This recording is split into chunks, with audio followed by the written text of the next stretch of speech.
And here's the part where we depend on the mercy of the Lord to guide the internet in the most perfect and correct way. And he has done his job. Thank you, Lord. So we're here. We are live. This is See Through. This is our devotional podcast. We are bringing spiritual realness as much as possible and trying to connect with one another and figure out how to navigate these spiritual processes through the lens of journeying throughout sacred scriptures. So we've been taking this journey through Krishna book. We've been journeying on, going kind of slowly, making our way through the pages of Krishna book. We have our regulars in our Zoom room. We have our regulars now joining the chat on YouTube. It is wonderful to see everyone on this, what is for me a very rainy April Sunday morning-ish. But that's good because, we feel like in the East Coast and the Northeast Coast where I am, these April showers are quite necessary. So they kind of, I used to think of them as like depressing, you get these cloudy days and it feels oppressive. But the April ones I like. They give a mood of, you ever look at like videos and pictures of Europe and it's still kind of green and still kind of lush, but a little bit rainy. And I always kind of romanticized that when I was little. So the April ones always remind me a little bit of like Europe and regal activities and adventures through remote corners of Europe. Don't ask me why they always came with adventures. I had to make it better. So adventures somehow, they always like make it sound more fun. But today we actually get to go on a Vedic adventure. We're going to go on a scriptural adventure and find out what is happening with Devaki. She was imprisoned last we left her, and she was going through losing 6 children. And we heard that the 7th was outwardly considered to be a miscarriage. And we'll hear a little bit more about that as we go along this journey. But now she is presenting with the 8th child. And this 8th child was supposed to be the savior of the world. So everyone has been eagerly awaiting this 8th child. And if you have been keeping up with my multiple social media personalities, now I've kind of started like news anchoring devotional content, because why not? I needed something that was going to bring joy and happiness into my life, and that was definitely something. So we've been doing news coverage of different things leading up to right now the advent or the appearance or the celebration appearance of Lord Sri Ram. And Fridays was a very exciting episode in that news coverage, and we'll be continuing.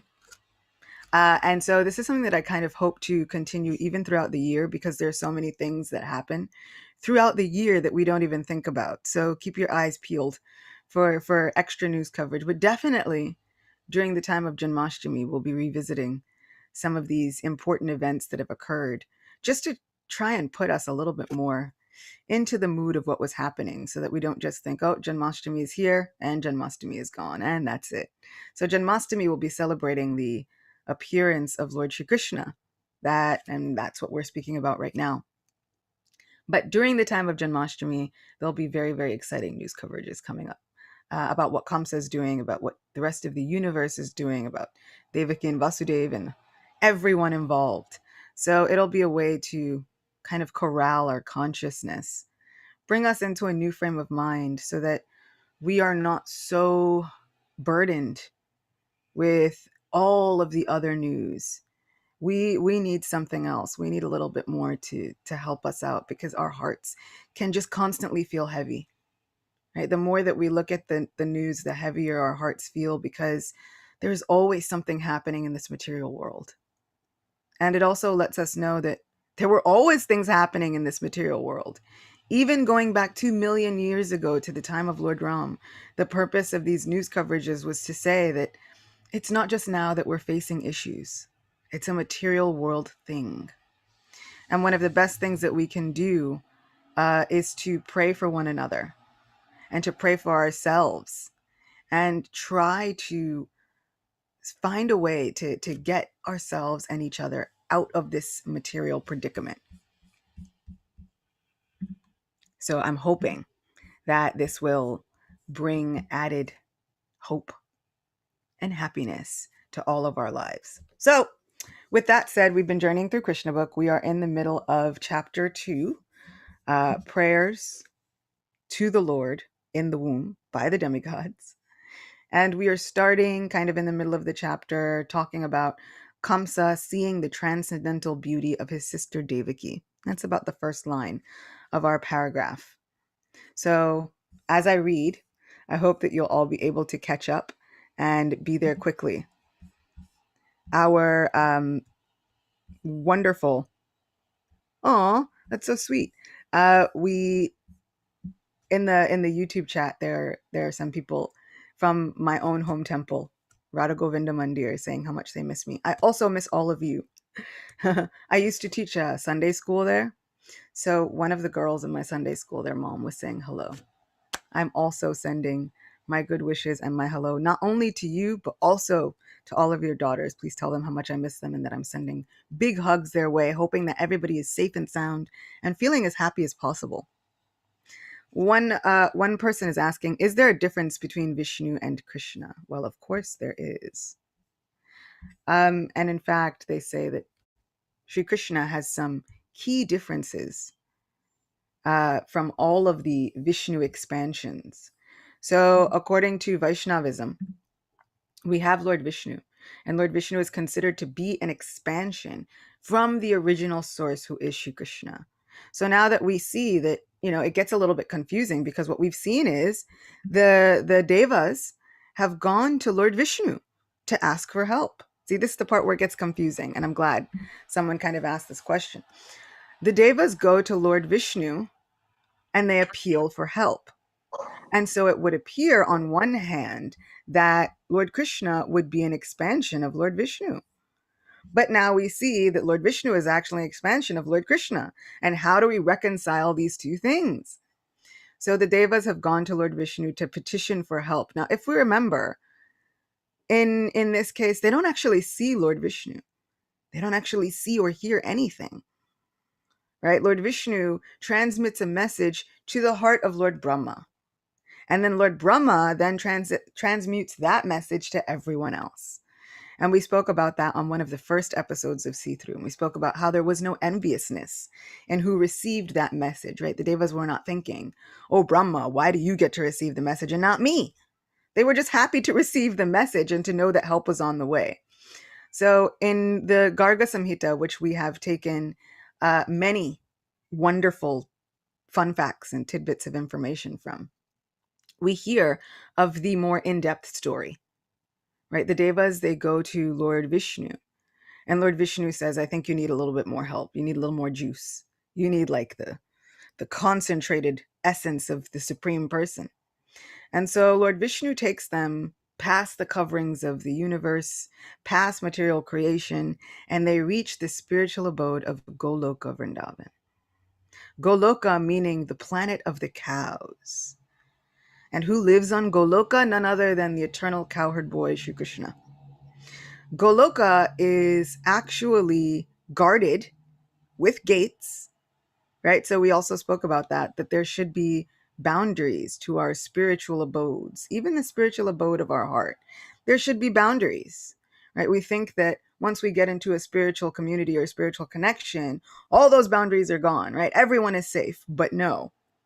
Here we even see that not only is Vaikuntha guarded with gates and doorways, right? Vaikuntha is the abode of Lord Vishnu. It is the land without fear or anxiety. That is what Vaikuntha means. What a beautiful place, isn't it? We're always looking for that space where we can feel safe without fear or anxieties at all. This is Vaikuntha, the spiritual abode. And we hear that there's not only one Vaikuntha planet, but many Vaikuntha planets. There's a Vaikuntha planet just for Sri Ram and his devotees. There's a Vaikuntha planet for the many avatars of Sri Vishnu. So how amazing is our spiritual world? Brahma Samhita rightfully says that if you were to take this entire creation, material and spiritual alike, and break it up into 4 quadrants, this material existence would only make up 1/4.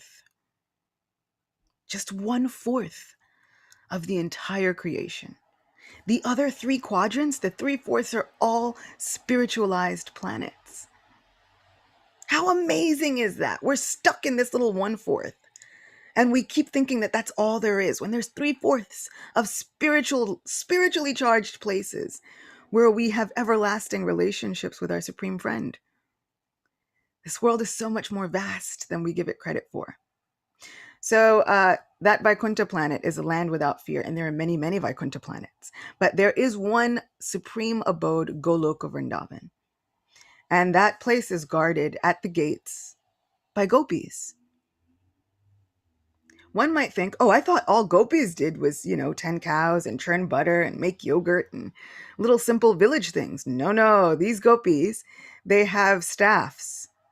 And one gopi, her name is Shata Chandranana, which means that she is effulgent as thousands of full moons. So she comes forward and she has her staff and she asks this assemblage of devas, who are you? Where do you come from? And Lord Brahma says, I am Brahma, and I come from the material creation. And she says, which Brahma are you? And this is where we realize that Brahma, even though we call him Brahma, it is the name of a post. It's like calling the president. It's like, well, which president are you? And Brahma kind of looks confused. He's thinking, I thought I was the only one. And this gopi, this Shata Chandranana with her staff, she has a lot to say about that. She says, you devas, you're all so foolish. You think that there is only you, and you think that your place is the biggest, when there are hundreds and thousands of Brahmas. And each Brahma, our Brahma, is known to have 4 heads. Just go with me. I know it sounds fantastical, but if we have extended our imagination to accept the Lord of the Rings and all of the above, and every Marvel character that has ever lived, if we can extend our imagination that far, go with me. So our Brahma is known to have 4 heads. And those 4 heads, I learned later, they correspond to his authority and how big his domain is. And so she says that there are hundreds and thousands of Brahmas with more and more heads than you, which mean that there are bigger domains with more people, with bigger situations than this one Brahma in our earthly solar system existence universe, which always made me go, whoa. Like that was a teaching moment, not only for Brahma, but for me too, because we tend to think that we are the centers of the creation and everything should revolve around us. And now the universe is so much bigger than we could comprehend. And so Lord Brahma is baffled. And the same Lord Vishnu who brought them there speaks up. He says, please tell our Lord that we come from the material universe where Lord Vamana, who's story for another time, but we'll get to it. Lord Vamana, his big toe, pierced the covering. And at that point, the Ganga flows through into our creation. And Shata Chandranana looks and says, he's a very intelligent person. This is a gopi speaking to Lord Vishnu. You would think that she would be giving all deference, all respect, and all she would defer to Lord Vishnu. I mean, everyone defers to Lord Vishnu, isn't it? But this gopi, she serves the supreme person that is beyond the jurisdiction and the realm of even Lord Vishnu. She says, he's very intelligent. Okay. On his say-so, you all can come in. Because before she was not budging. And they were not getting past her. So she finally allows them entrance into beautiful Goloka Vrindavan. And in Goloka, they have a vision of the divine couple, Shri Radha Krishna. And what the Devas see in that moment is that not only Lord Vishnu, but many other expansions like Lord Nrsimha, Lord Ram, they all appear at that split second, and then they all merge into the body of Lord Shri Krishna. So Shri Krishna is known as Avatari, the source of all avatars. And so in this regard, we Vaishnavas lovingly accept that Shri Krishna is supreme. We bhakti yogis who are sold to the lotus feet of Lord Krishna accept that Lord Shri Krishna is ultimately Like if there was a supreme among the supreme, we have Lord Krishna. And what I love about Krishna book is that you will see as we go, Sri Krishna also, he says to many people, Arjuna included, I happen to be the supreme person. But not only does he say I happen to be the supreme person, he gives all honor and respect to the other devas. We'll see there are times when he addresses Lord Shiva as Bhagavan. It's like, but I thought you were Bhagavan. But this is our Krishna. This is how wonderful Krishna is. He doesn't say, you know what, it's okay. You don't have to, you can go around disrespecting everybody you want. Even he himself, he gives all respect and honor to so many great personalities, understanding their spiritual importance. So I hope that was a good intro to answer that question. Is Vishnu different from Krishna? Yes, the answer is. But also, as a manifestation of Sri Krishna, there are the expansions and avatars of Sri Krishna that are given our utmost respect and love. Soon we will be honoring Sri Ram as an avatar of Lord Vishnu. After that, we'll be honoring Lord Nrsimha as an avatar of Lord Vishnu. And we accept them and we need them for so many different purposes in our lives. We need them to give us their choicest blessings in order to help us keep going.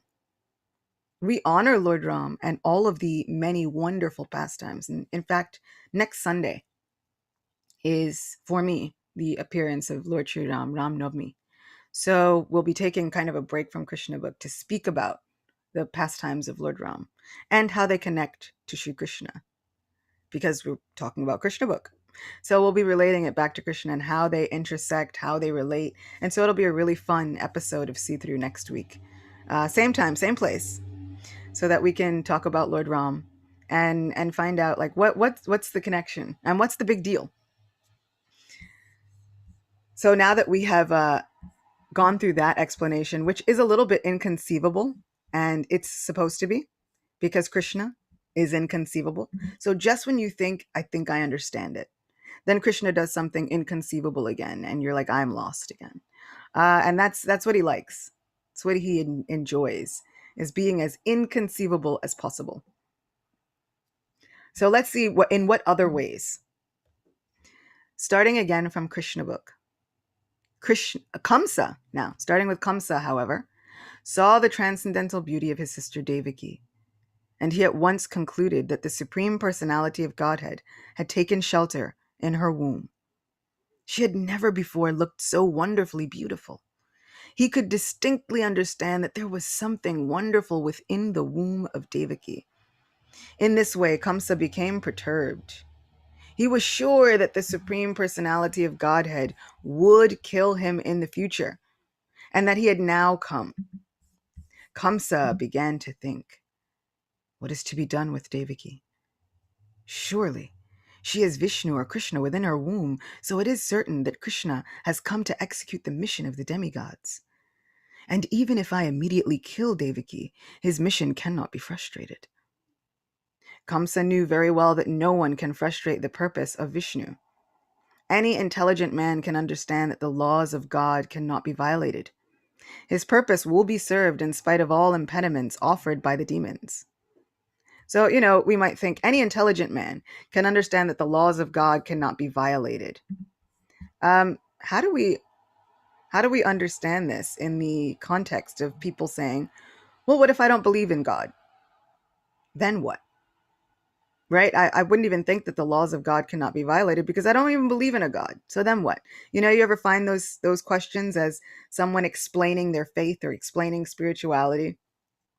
But I always equate it to, I've seen many people, had many, many friends, and they've looked at this idea of a pandemic or a global issue and masks or not masks or all those things, right? And they might say, I don't even believe in wearing masks, which might be true until you have to get on a plane. And then they won't let you on the plane without said mask. And then all of the anti-masking friends that I've had wore masks. So for me, this was kind of like a small micro incident. explaining kind of the macro, the big laws of the universe. There are laws of the universe in place, and we might think, I don't have to abide by those. I don't believe in that, right? You might not believe in science, but you don't go out and test gravity, right? We might think, oh yeah, I don't believe in any of the, but the violations of the laws of the universe cannot be thwarted. They cannot be frustrated. They cannot be like, you can't, there are just some things that happen. And, to all those people who are saying like, I don't believe in science at all, I would take a look at our view on gravity. Because even if you don't believe in it, it still works, right? We might not believe in science or any of those things, but we're not testing the heat of fire, right? We're not saying, I don't believe in it, so fire doesn't work. Let me put my hand in this blazing fire. I'll be fine. We've seen some evidence to the contrary, some really painful evidence to the contrary. So it's all about what we think we can get away with. And when we speak these things, we think we can get away with them. But when push comes to shove, we are under the laws of material nature. And that's not to say that we should be depressed about it, but it is just to acknowledge that there are laws in place that we do follow when we have to. So this is Kamsa. He's looking at the situation going, now do I have to abide by the laws of this universe? He's thinking, even if I tried to kill him, it looks like it's not going to work.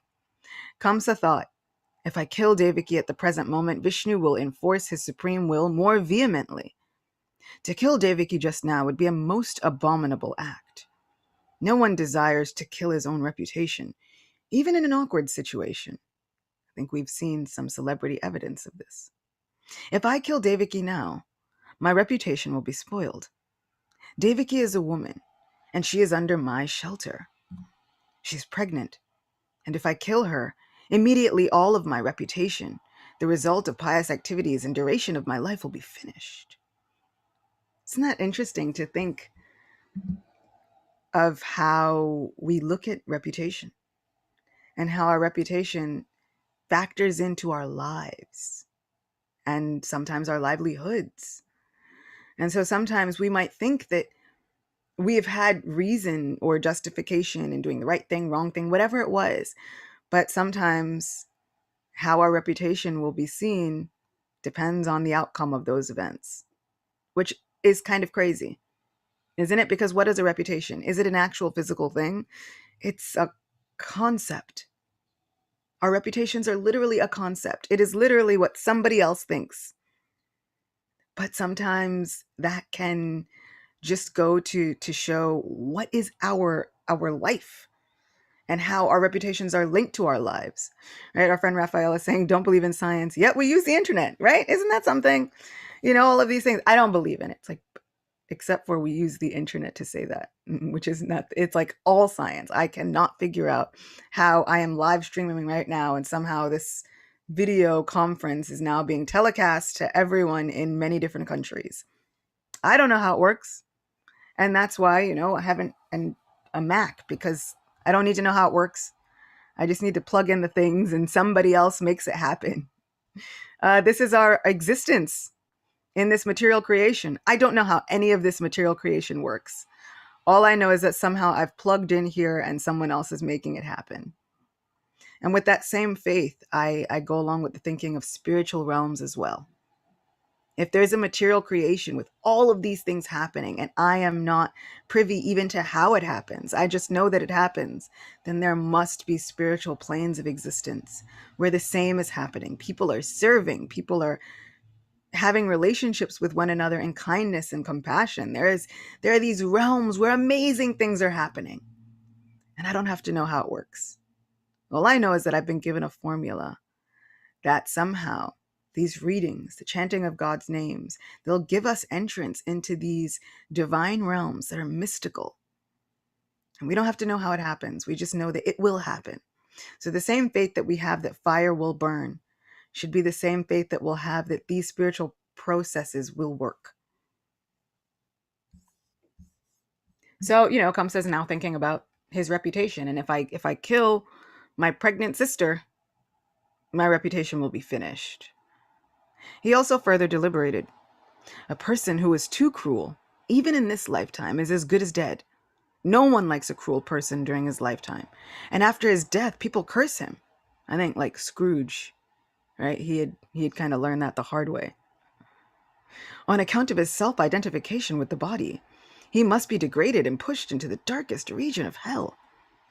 Kamsa thus meditated on all the pros and cons of killing Devaki at that time, which is a ghastly thing to have to contemplate. Just goes to show how self-centered Kamsa was.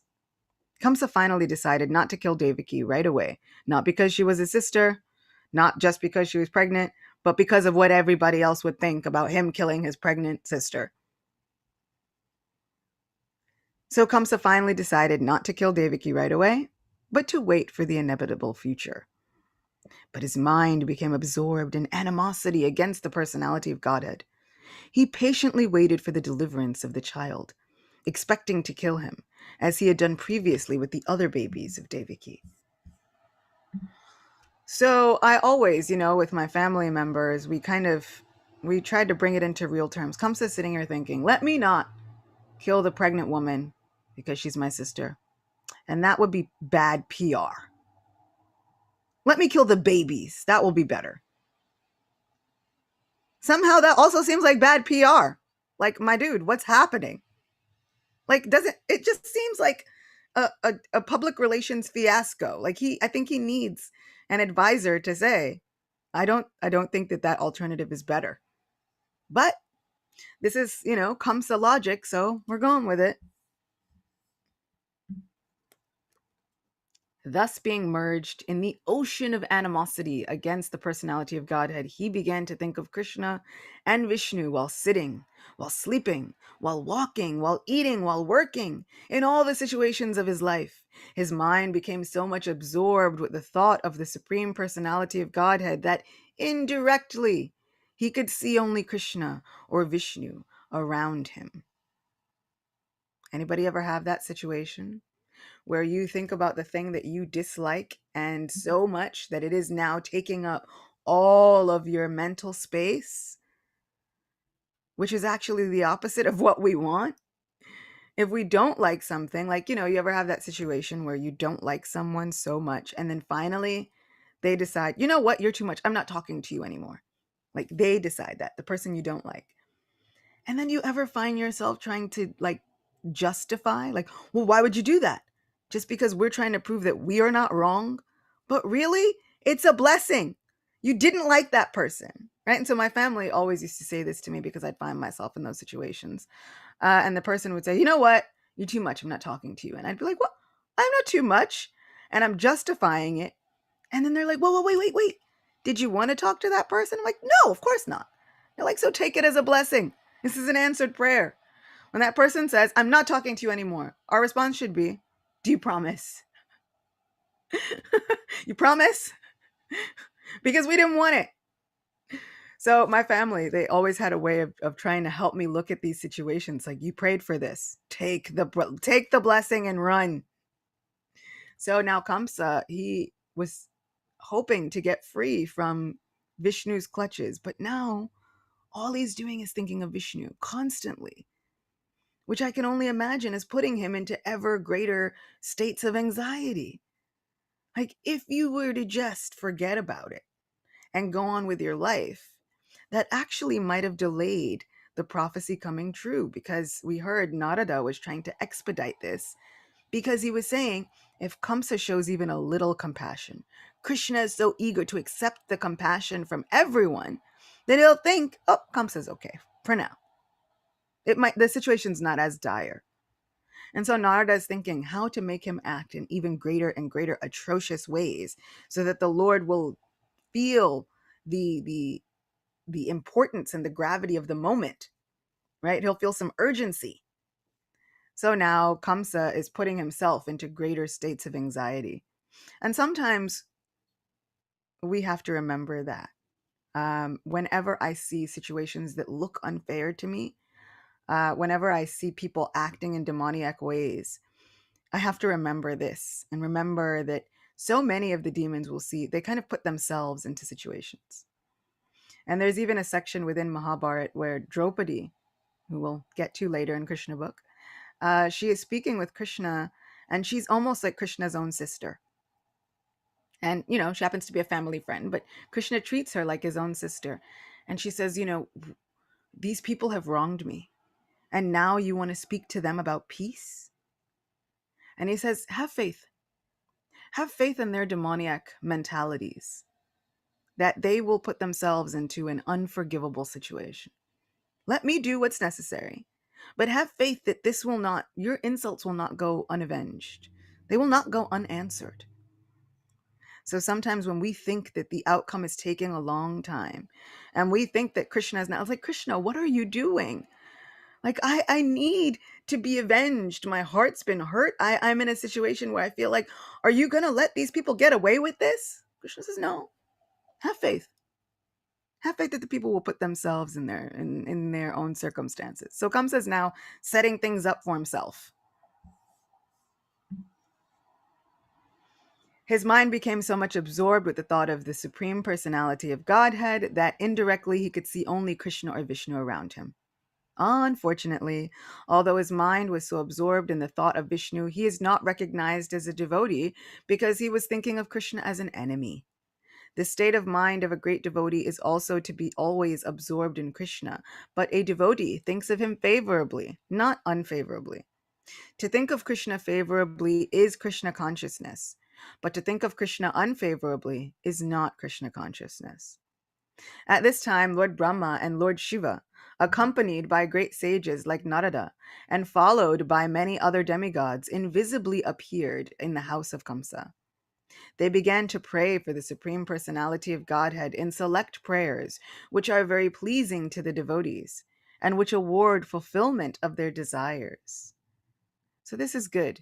These prayers not only help everyone who was there 5,000 years ago, but they also award benefits just to us right here, right now. The first words they spoke acclaimed that the Lord is true to his vow. As stated in the Bhagavad Gita, Krishna descends in this material world just to protect the pious and destroy the impious. That is his vow. The demigods could understand that the Lord had taken his residence within the womb of Devaki in order to fulfill this vow. The demigods were very glad that the Lord was appearing to fulfill his mission, and they addressed him as Satyam Param, or the supreme absolute truth. Everyone is searching after the truth. That is the philosophical way of life. The demigods give information that the supreme absolute truth is Krishna. One who becomes fully Krishna conscious can attain the absolute truth. Krishna is the absolute truth. Relative truth is not truth in all the three phases of eternal time. Time is divided into past, present, and future. Krishna is truth always, past, present, and future. In the material world, everything is being controlled by supreme time in the course of past, present, and future. But before the creation, Krishna was existing. And when there is creation, everything is resting in Krishna. And when this creation is finished, Krishna will remain. Therefore, he is absolute truth in all circumstances. If there is any truth within this material world, it emanates from the supreme truth, Krishna. If there is any opulence within this material world, the cause of the opulence is Krishna. If there is any reputation within this material world, the cause of that reputation is Krishna. If there is any strength within this material world, the cause of such strength is Krishna. If there is any wisdom and education within this material world, the cause of such wisdom and education is Krishna. Therefore, Krishna is the source of all relative truths. So the word Bhagavan means one who is bhagya, right? One who is possessing 6 opulences. And what Srila Prabhupada just outlined with those 6 opulences. So we see that opulence is, there's beauty, strength, renunciation, wealth, reputation. There's all these 6 opulences, and Krishna is the source of all of them. The material world is composed of 5 principal elements: earth, water, fire, air, and ether. And all such elements are emanations from Krishna. One of our friends is saying that Kamsa was obsessed. Absolutely. This is like the difference between romance and stalker. right? My sister always says, it's only stalking if you don't like it. For the people who do like it, they don't consider it stalking. It's only stalking if you don't like it.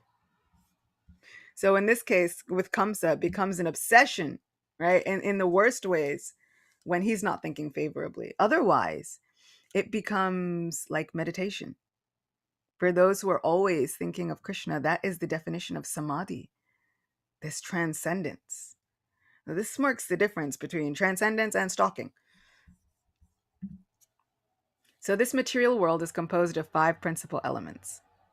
The material scientists accept these primary 5 elements as the cause of the material manifestation, but the elements in their gross and subtle states are produced by Krishna.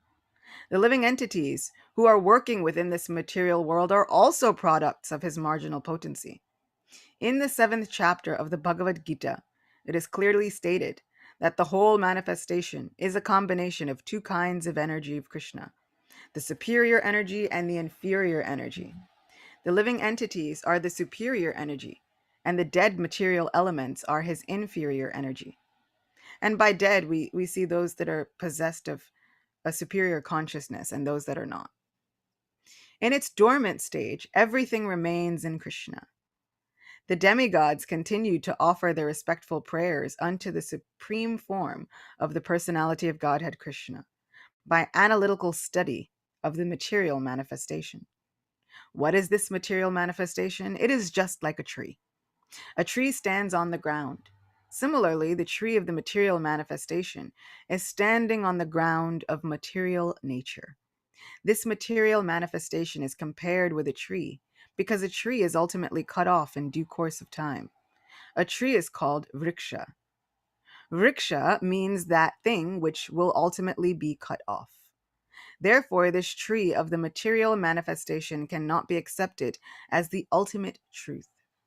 The influence of time is on the material manifestation, but Krishna's body is eternal.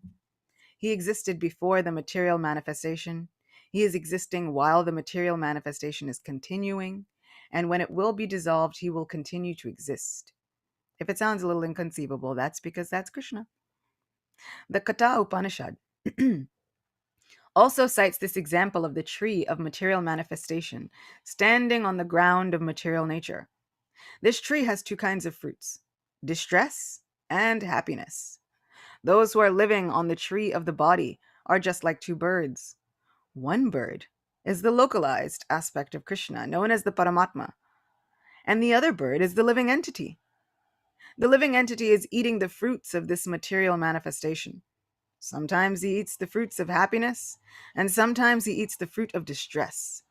But the other bird is not interested in eating the fruit of distress or happiness because he is self-satisfied. The Katha Upanishad states that one bird on the tree of the body is eating the fruits and the other bird is simply witnessing. Now, and I'll kind of end here and we can finish this up next week. Why would the other bird stay seated on the tree?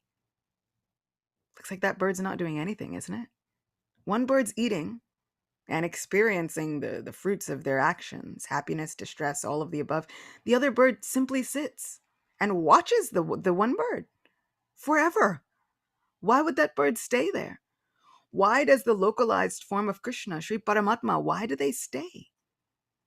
That bird's only goal is to have relationships with the other bird.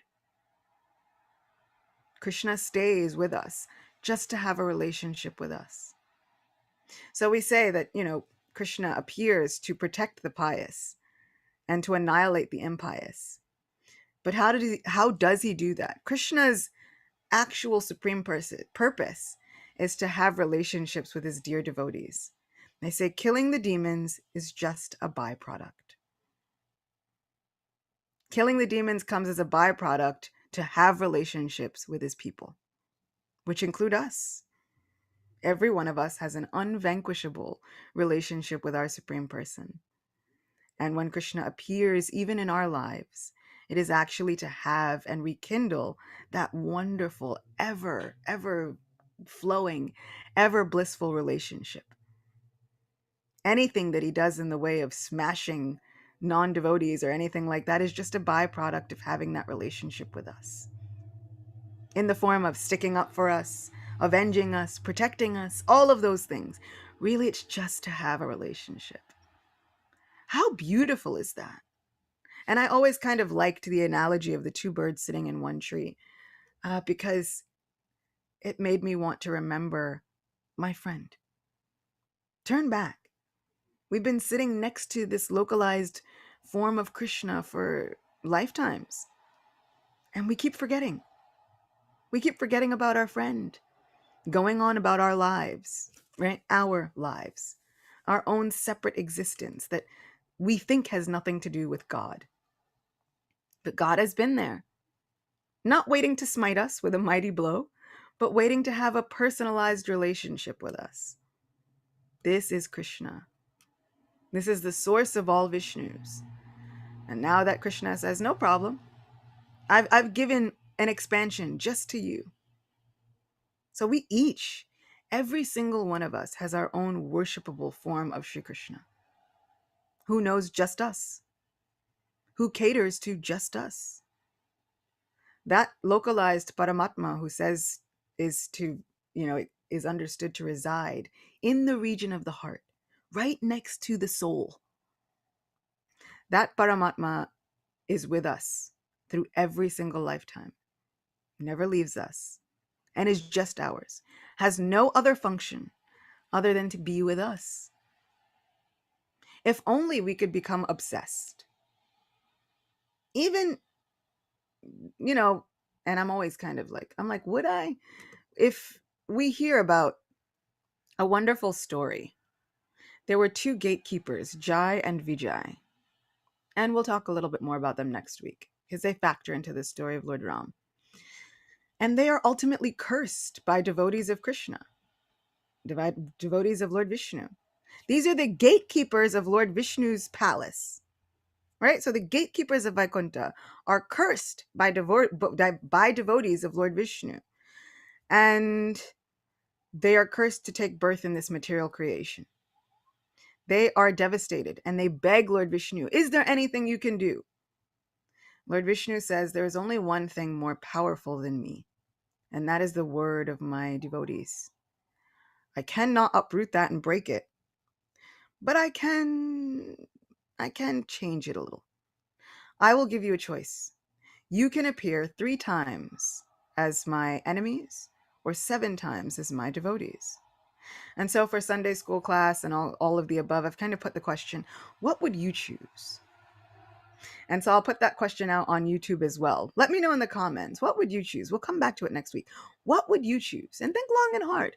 Would you choose to be born 3 times as a demon or 7 times as a devotee?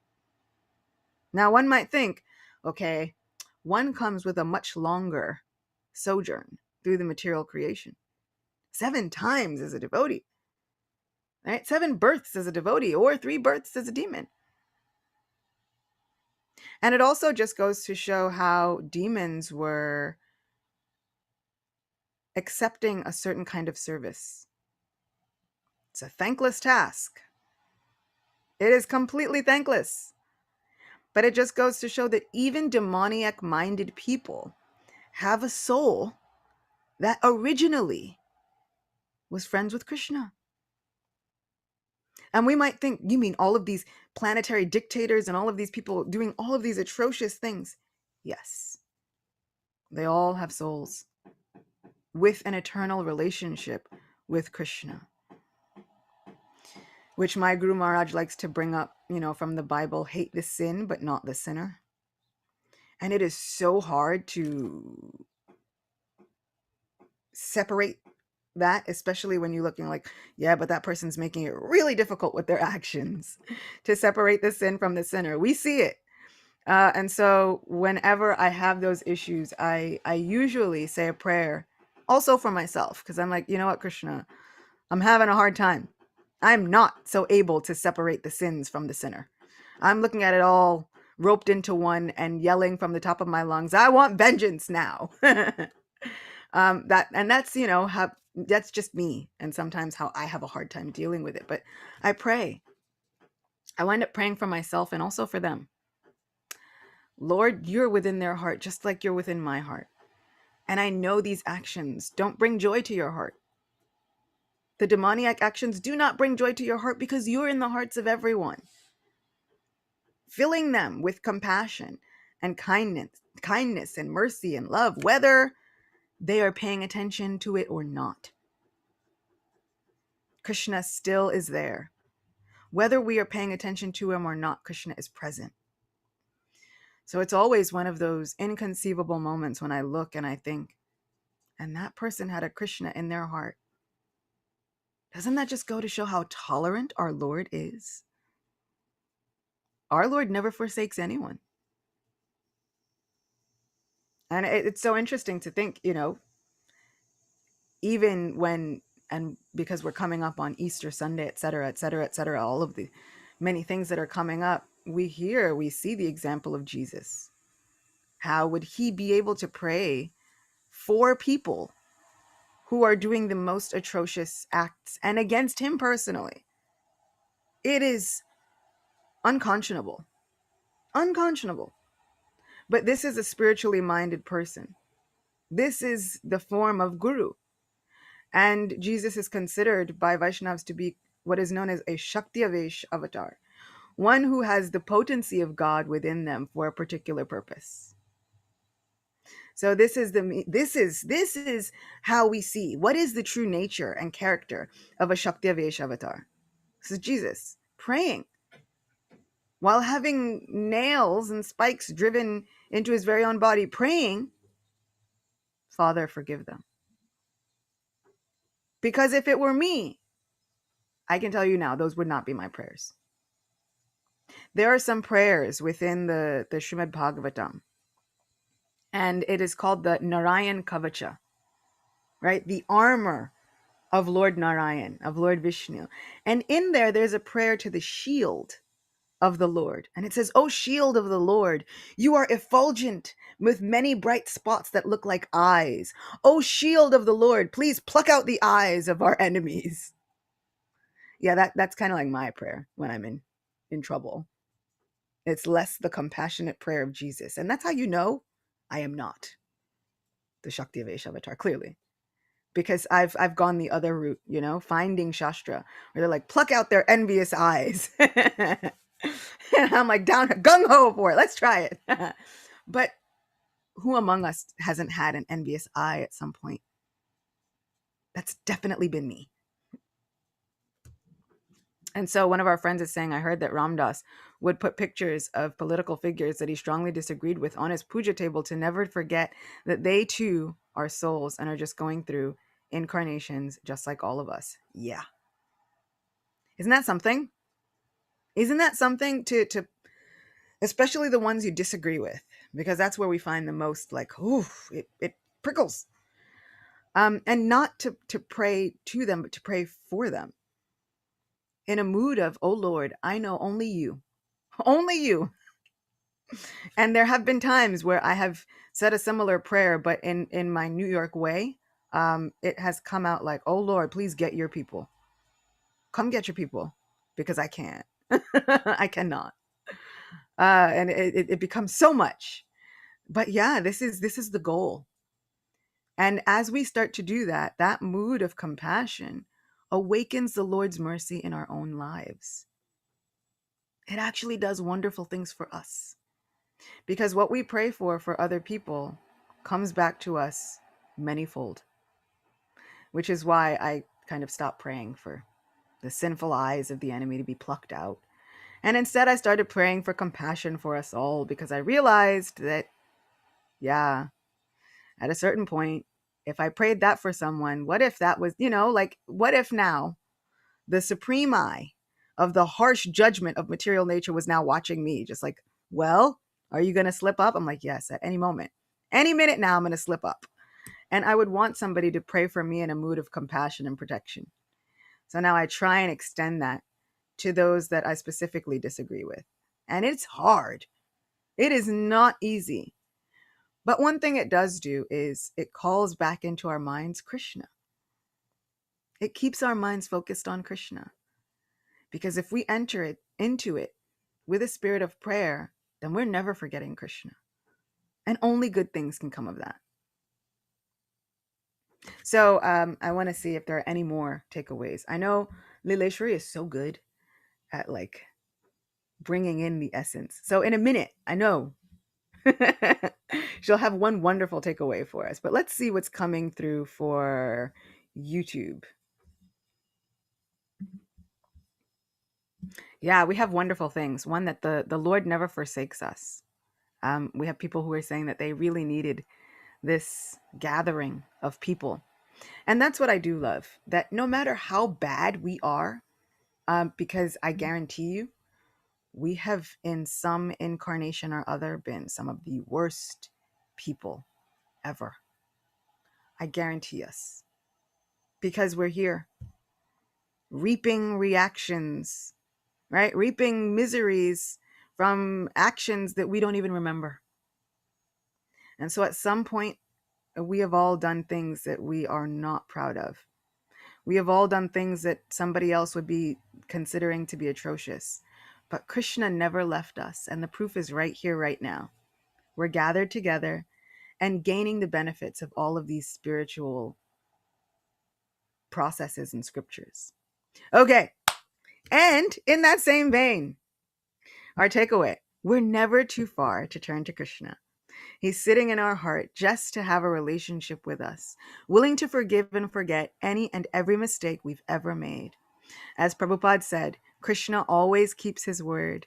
So I hope we can have enough faith in Krishna's love and acceptance and turn to him no matter what.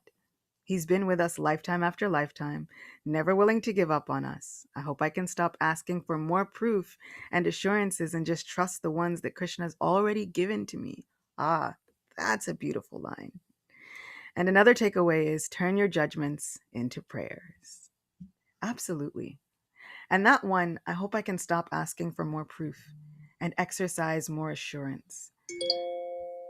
There it is. That's absolutely what I want to focus on. I absolutely want to focus on that. And I had a situation recently where something happened and I was going to get stressed out because like basically it was something where I was sitting there going, I called my sister and I was like, okay, I'm having a freak out because it looks like I'm about to miss out on like hundreds of dollars or something. And financial security is something that's like really gets the Taurus in me. I'm like, So I'd called my sister and I said, like my internet is glitching and there's like a thing and it looks like I'm going to miss out on all of this. And I said, and for once, I'm not going to freak out. I'm going to pray to Lord Chaitanya. I'm going to pray to Krishna and say, Krishna, you are the reason I do anything. You are the ultimate goal behind everything that I do. And I know that you have fixed every single circumstance in my life. And so before I freak out, I'm going to have preemptive faith. It's like, I'm going to try it God's way. I'm going to have preemptive faith and I'm going to just keep going with my service the way I do it. And I'm happy to report that he has fixed the issue. All within having faith. And it helps us because it helps us stay not so stressed out about things. And I just realized that for years, anybody ever get fevers from stress? Anybody like me? I break out. I'll have a fever. Like if there's a situation that's extremely stressful, I'll have a fever, chills, all the things, but I won't actually be sick. It's just, so those are called psychogenic fevers. Because I'm going to look it up, right? So I looked it up, like, is this a thing? And it's where stressful, anxiety-ridden situations or acute ones can bring up the symptoms and the exhibition within the body of fevers. Temperature will rise, you'll get chills, fever, all these things. And they end after the stressful situation has passed. And so they say, what they said in the same sentence, here goes science, right? These are extremely rare, but are mostly found within women. And I was like, I think that's why you think that they're extremely rare. I'm like, I think you just haven't been asking people. And that's why you think that they're extremely rare. And I was like, I'd wager a bet that they're more common than we think. We just haven't been asking people about it. So if you're like me, we're now discovering that they're not as rare as we think. and psychogenic fevers are a thing. So I can only imagine that Kamsa is going through this, right? He's having this incredible anxiety-ridden situation. And we'll see, he's going to have some freakouts, real bad freakouts. He's going to have delusions and hallucinations and all kinds of things. Kamsa is going to be worrying himself crazy. And so I was trying to think, like, how can I preemptively stop this? And I did want to say I wanted to have more preemptive faith. I'd made that prayer months ago. And I felt like Krishna was now, okay, pop quiz. Now you get to practice what you were praying for. And I am here to testify that Krishna is real. And if we extend ourselves to have more faith in the assurances that he's already given us instead of asking for proof, I mean, he was going to fix the situation anyway, but it feels much better when we have preemptive faith. So I would like to encourage us all to have preemptive faith. I feel like this is Jesus. This is the teaching of Jesus. Jesus had preemptive faith. Jesus absolutely knew all the things that were going to happen. And he was saying, I'm going to walk in faith that my Lord is my savior and my protector. Srila Prabhupada would often say, Krishna is our maintainer and protector. And we should constantly have faith that Sri Krishna is our maintainer and protector. This is the biggest jewel, the biggest ornament among the different, they're called qualities of a Vaishnav, or qualities of a spiritually minded person. It's the crowning jewel on the ornament of the qualities of a spiritually minded person is that it is our complete dependence on the Supreme Person, whoever we have taken to be supreme. So there are some people, they're like, but I consider Lord Shiva to be my supreme person. It's like, well, then you should exercise complete dependence on Lord Shiva and watch, because he absolutely has the power to protect and maintain you, even if it means, and what they say Lord Shiva does is he then invokes the protection and maintenance of Lord Vishnu and offers it to all the people who are completely depending on him. So you never lose. I was doing a live once and somebody like came into the live to put the comment. They're like, Saraswati is supreme over everyone. And I was like, I don't know why that was necessary to say, but okay. And I felt like, I was like, okay, no problem. Go with that. Because who is the goddess Saraswati? She has the ability to call upon her consort, who is none other than Lord Brahma. Lord Brahma has the ability to call on his supreme Lord, and Saraswati has the ability to call on her supreme Lord, who is none other than Shri Krishna. And what does Krishna say? My mercy follows the mercy of my supreme devotees.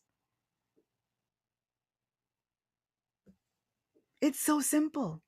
We don't have to fight or argue over who is supreme. All we have to do is recognize our dependence on those supreme personalities. And really, with our full hearts, depend on those supreme personalities. So if you are a person who worships these different supreme personalities, then worship them with your full heart, because I guarantee you, they will call upon protection, guidance, and mercy for your life. That's what they do. And they love to do it. Honestly, over and above all of the boons of like material wealth and a new car and money and all those things, what they love is to be asked for mercy and compassion and guidance. Because that's the real wealth.